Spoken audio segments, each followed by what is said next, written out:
పూర్వకాలంలో తులసి అనే ఒక మహాభక్తురాలుండేది. చిన్నప్పటినుంచే ఆమె మనసు శ్రీమహావిష్ణువుపైనే ఉండేది. రోజూ భగవంతుణ్ణి ధ్యానం చేస్తూ ఒకరోజు ఆయనను భర్తగా పొందాలని తపస్సు చేసింది. ఆమె భక్తికి సంతోషించిన మహావిష్ణువు ఆమెకు వరమిచ్చాడు. కాని కాలక్రమేణా తులసి శంఖచూడుడు అనే ధర్మాత్ముణ్ణి వివాహం చేసుకుంది. శంఖచూడుడు గొప్ప వీరుడు. అతనికి ఒక వరం ఉంది.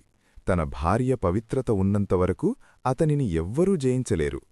శంఖచూడుడు దేవతలను యుద్ధంలో ఓడించడంతో దేవతలు విష్ణుమూర్తిని ఆశ్రయించారు. లోకరక్షణ కోసం విష్ణుమూర్తి శంఖచూడుడి రూపంలో తులసి దగ్గరకు వెళ్ళాడు. తులసి తన భర్త వచ్చాడని భావించింది. దాంతో ఆమె పవిత్రత భంగమైంది. అదే సమయంలో యుద్ధంలో శంఖచూడుడు మరణించాడు. నిజం తెలుసుకున్న తులసి చాలా బాధపడింది. కోపంతో విష్ణుమూర్తికి శాపమిచ్చింది, నీవు రాయిగా మారాలి అని. ఆ శాపం వల్ల విష్ణుమూర్తి శాలిగ్రామశిలగా మారాడు. తులసి కూడా తన పవిత్రమైన తులసి మొక్కగా అవతరించింది.